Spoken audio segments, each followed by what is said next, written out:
Today on Ryersonian TV, we'll find out why the Ryerson Athletic Center isn't accessible to all.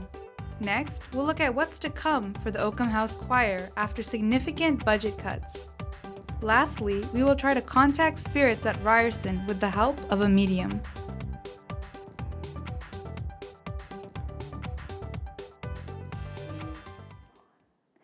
Good afternoon, Ryerson. My name is Mahnur Mubarak, and welcome to Ryersonian TV. Our top story today, Ryersonian neighborhood reporter Roxanne Stewart Johnson uncovers some of the accessibility issues students with disabilities face when they're trying to use the Ryerson Athletic Center. It's a recreation and athletic center, or as some lovingly call it, the RAC, where anyone from gym rats to fitness buffs can come in and enjoy the facilities. But has the university made a blunder in its promotion of the Center for Inclusivity with its lack of accessibility for persons who may need to use wheelchairs or other mobility devices? Travel around Ryerson University's quad and you'll see signs like these. Everyone belongs, says the sign, but even with the RAC's open invitation, there still is a shocking lack of accessibility for persons who use wheelchairs or other mobility devices. Here's Josh, our cheerful demonstrator, showing just how easy it is for an able-bodied person to go through the RAC's main entrance. It's down the steps, then a swipe of your one card, and you're there, inside the RAC. But if you need wheelchair access, that's another story. It's a long, winding journey around the quad to Kerr Hall North. Then it's a journey down this hall to an elevator to take you to a lower level. The path seems never-ending. It's round the bend, through a narrow hallway, and finally you're at the entrance to the RAC, with no less than a turnstile and 2 non-automatic doors to get through. Once you're past the turnstile and the 2 inner doors, you're here, finally inside the RAC. But you still won't be able to go directly to the shower room and lockers if you'd like to change. Those are located on another level, almost directly below where I'm standing. So you'll have to take another journey all the way down this corridor to an elevator on the other side, far away from where the changing rooms are. Here we go again down another hallway to the front desk, where we'll have to ask for the elevator key to get to the lower level. And the elevator itself is a sight to behold. It's as old as the building, dimly lit, with no ceiling and hardly any room. Adam Asmar is RyAccess's lead coordinator at Ryerson Student Union.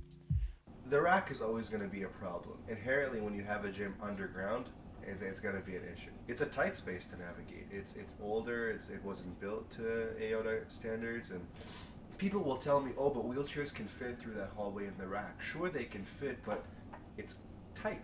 Nobody would want to do that.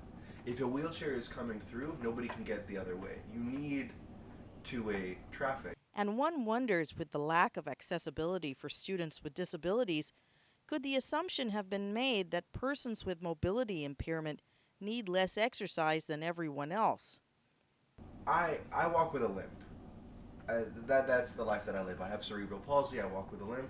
The constant exercise of my leg, running, biking, even doing things that are very leg focused, is what's going to keep me able to walk.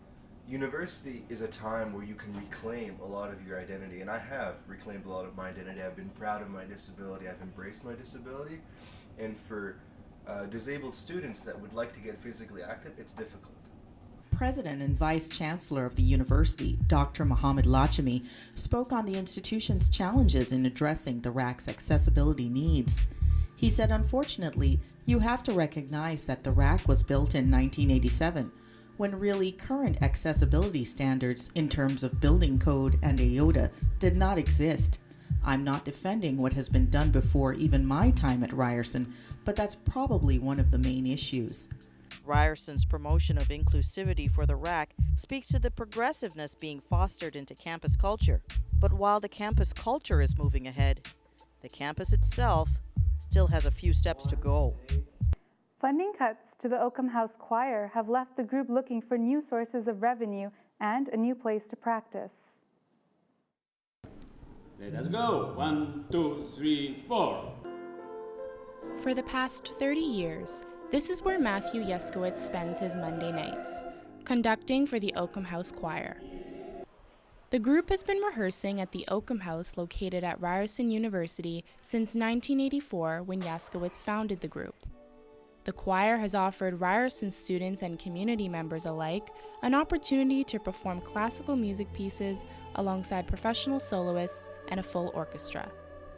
However, due to recent funding cuts, a result of the Student Choice Initiative, the choir is being disbanded from Oakham House.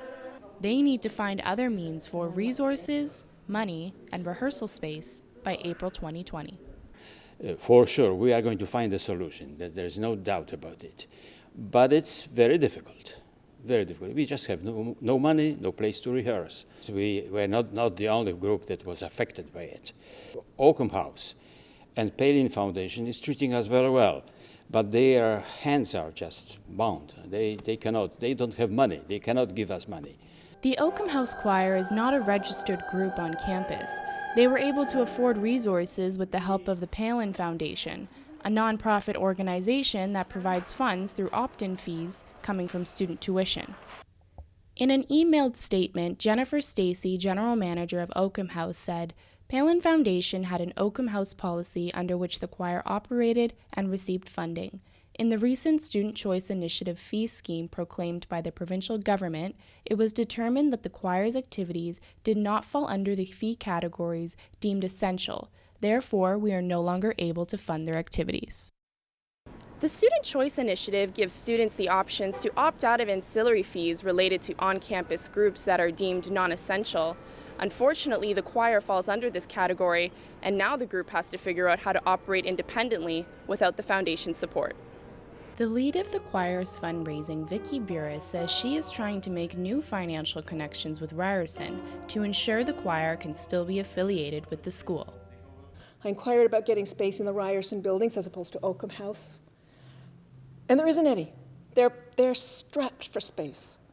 There is no chance of getting a regular room every Monday evening unless we can get some department or office to adopt us and say, yes, this is a campus organization. We are working very hard on trying to find a way to get recognized as some Ryerson entity.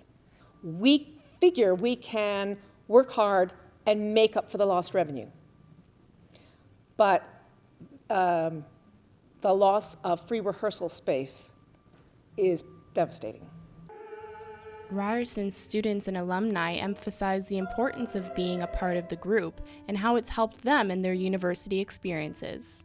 It's mostly just like a stress relief for me because like I'm studying all the time, I'm in school and all that, and it's just like a nice break from studying, I guess. Yeah. But it's kind of sad because a lot of like these people, they rely on this choir and they really enjoy it and they really love it. It gives them something to do.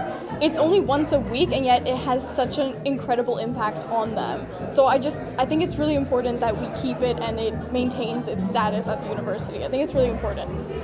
According to the president of the choir, the Palin Foundation will continue waiving rental fees for the choir in Oakham House until April 2020, but they will no longer receive additional funding. Until then, Yeskowitz will continue to be at Monday night choir practice, as he has for the past 30 years. For now, the choir is looking for personal donations and private sponsors. For Ryersonian TV, I'm Brianna Xavier Carter.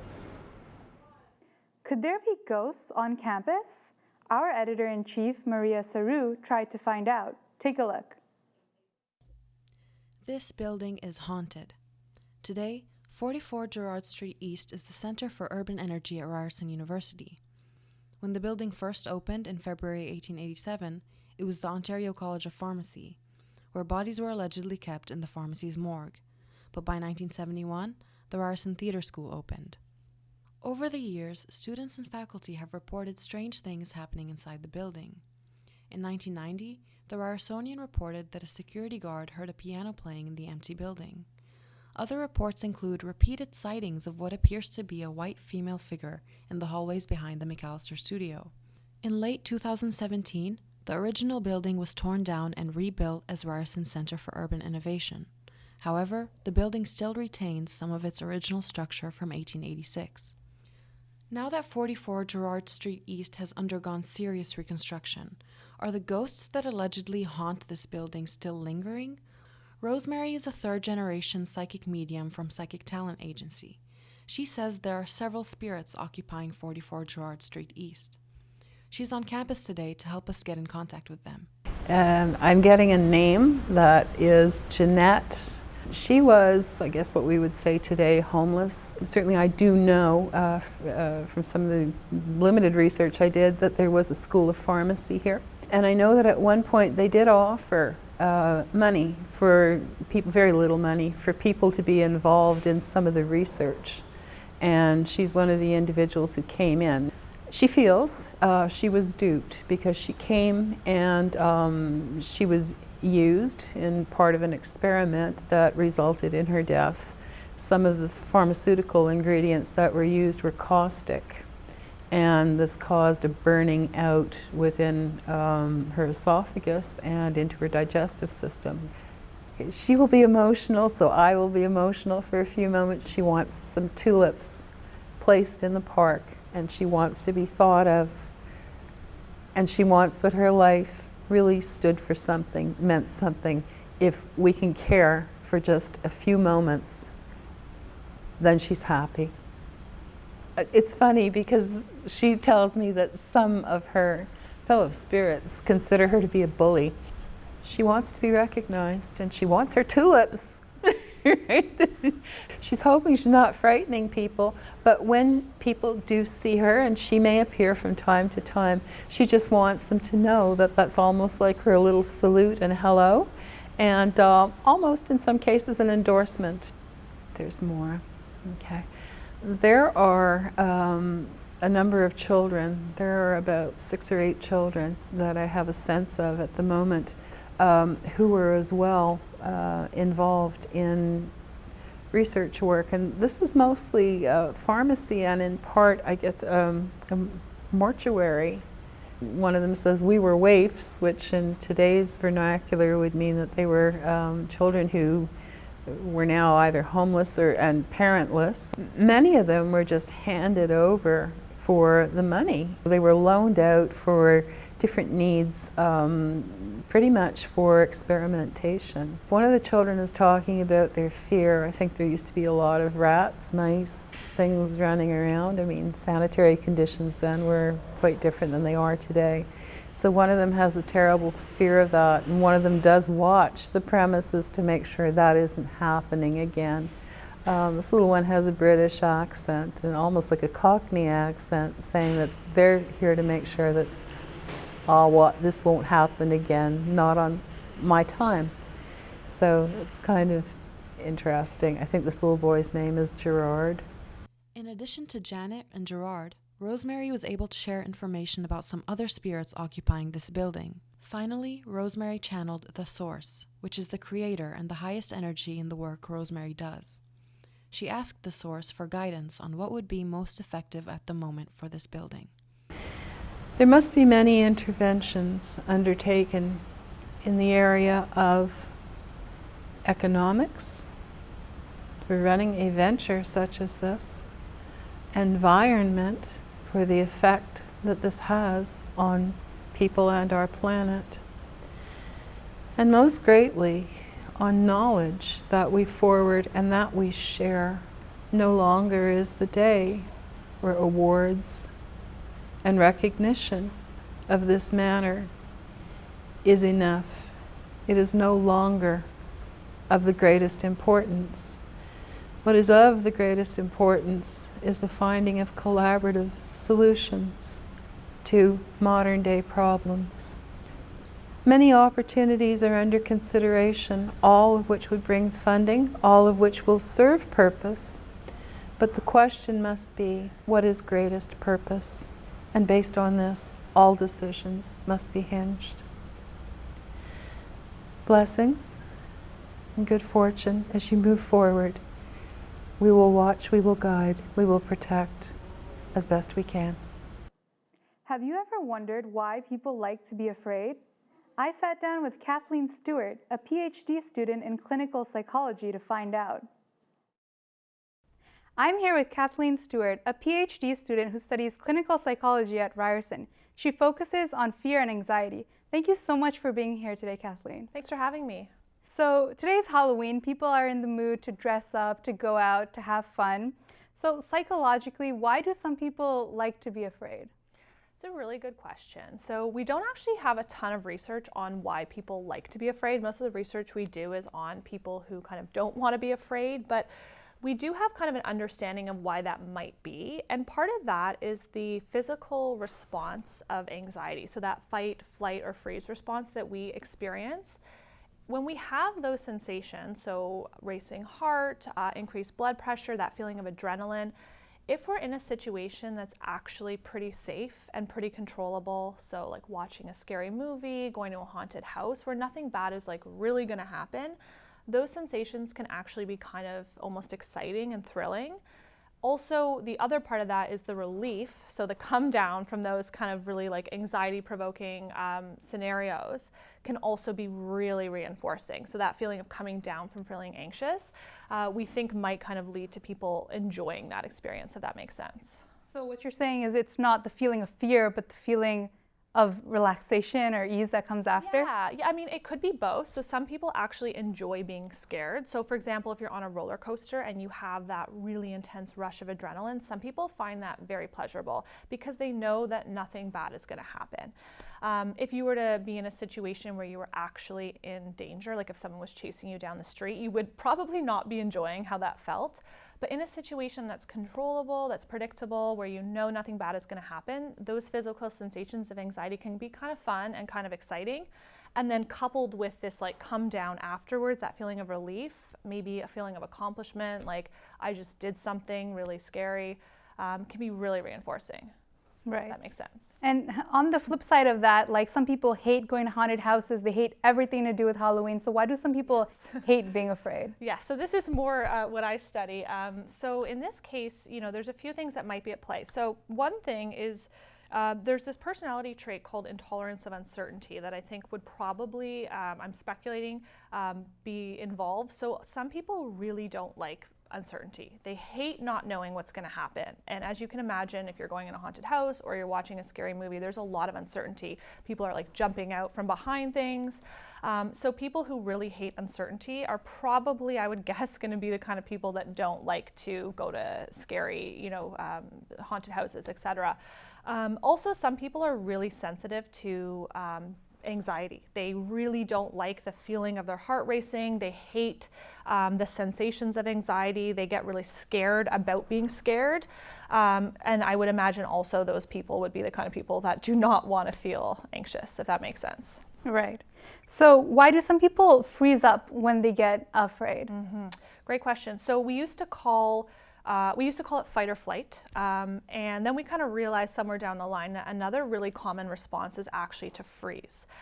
So when people are in a scary situation, those tend to be the three things we see. Either they get aggressive and they fight, or they run, or they actually freeze. And the reason for that is that it can be adaptive in some situations to actually do nothing. So sometimes it's actually better to just be almost like immobile as opposed to fight or run if those aren't possibilities. Right. And so when you are afraid, what's happening to you at a neurological level? Yeah, so a lot is happening. So we have chemicals in our body that are released when we are anxious. So that's responsible for all of those changes. So the heart rate, the blood pressure, it's quite amazing actually. And then we also have this complementary system after we're out of that situation that brings us back down. So even if we feel really anxious in the moment, it can't last forever. Those changes are kind of temporary, and they always come back down. Right. So say you're somebody who's easily anxious and they easily get afraid, but say they were invited out to a Halloween party and then they're out and about on Halloween. So what are some tips or tricks that they could do to calm down in the moment when they are feeling afraid? Totally. One of the most like kind of tried and true techniques that sounds sometimes almost too simple is deep breathing. It actually is very effective because when we're anxious, we start to inhale a lot, we start to hyperventilate, And if you actually slow your breathing down, it can be really effective to slow down that physiological anxiety. Same with what we call progressive muscle relaxation, where you go through different parts of your body, squeezing and tensing and then relaxing. So you're kind of like inducing a bit of relaxation. So you could go to the bathroom and do some deep breathing. Another thing is really to kind of remind yourself about, is there anything really bad that can happen in this situation? Am I actually at risk? You know, if you're at a Halloween party and you don't like kind of scary things, am I really in danger? Is anything really bad going to happen in this haunted house? And kind of doing a little bit of talking back to the anxiety. Mm-hmm. So trying to rationalize what's going on with you. Yeah, a lot of when we're anxious, our mind is telling us that like really, really bad things are going to happen. And again, it sounds simple, but actually talking back to that and saying, okay, what's the evidence that something really bad is going to happen to me in this haunted house? You know, would this place be licensed, for example, if there was something really bad that's going to happen? What's the worst thing that could happen? And kind of asking yourself those questions to really try to bring down some of that anxiety that might be telling you this is a very, very scary situation. Thank you so much for taking the time to be here today, Kathleen. Yeah, thanks for having me. If you're feeling anxious or are dealing with mental health issues, music may be able to help. Digital video editor Nathan Singh sat down with Aaron Labe, a Ryerson alumnus, to find out more about his new app that is trying to help ease anxiety. So if I feel stressed right now. Yes, you are anxious, right? So you'd likely be in the fear, tension space, right?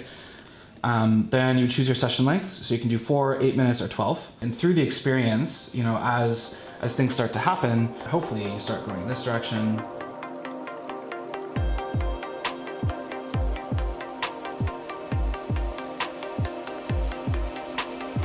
Aaron Labe, a new media graduate at Ryerson University, started the Lucid Project, which utilizes innovative technologies to treat mental health.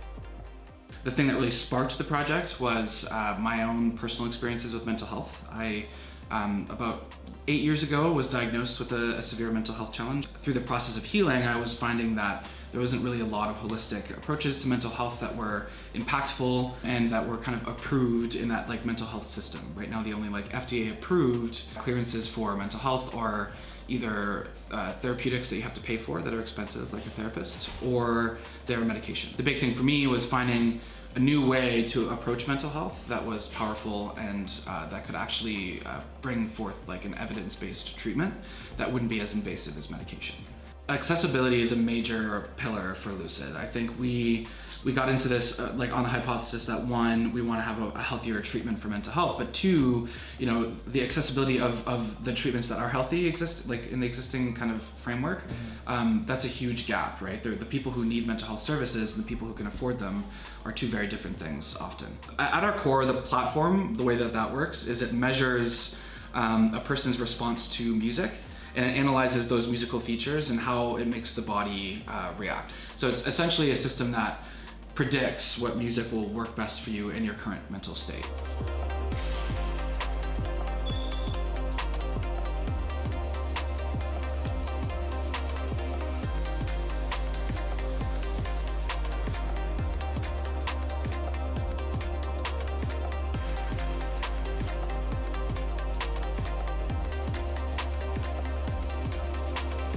The long-term goal for this product is to actually get FDA approval and have it be, you know, redeemable by insurance and things like that, so then we can continue to have the funding we need to develop the product without having to charge the people who need the therapeutic process. We have these huge, overwhelming issues like climate change and mental health and you know, violence and so many things, you know, and we have all this amazing technology. It's just really bridging the gap between the real-world social problems and the tech that we have.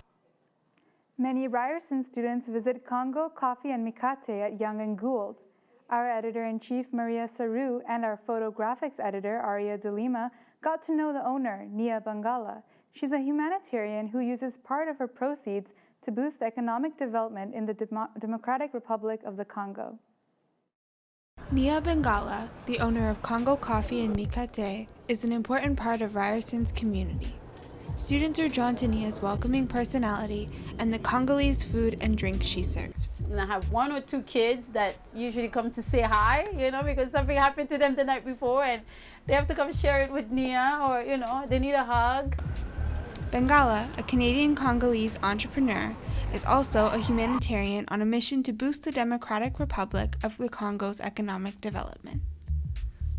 We have a lot of plagues and causes in the Congo that I felt like I needed to do something. It came about as Coffee for Change, which is an initiative to assist in investing in long-term program to eradicate poverty, eradicate malnutrition in children, and definitely education for girls. It's about creative new ways of utilizing the same old industries such as coffee. The proceeds from Nia's beignets go towards funding her booth, but the proceeds from Coffee for Change bags directly support farming in the Congo. The Ryerson African Student Association visited Nia earlier this year and expressed to her the impact she was making through creating more representation and diversification in Toronto's landscape. Seeing a Black female owner of a coffee shop, you know, a coffee truck, however you want to call it, I think that it still resonates with a lot of people. For Nia, running the shop means hard work and long hours, but in the end, she is just happy to be doing a job that puts her in service to people and her community. Making more money is not gonna make me happier, I know that, you know, but helping others is definitely my life calling. Thanks so much for tuning in. For the Ryersonian, I'm Mahnur Mubarak.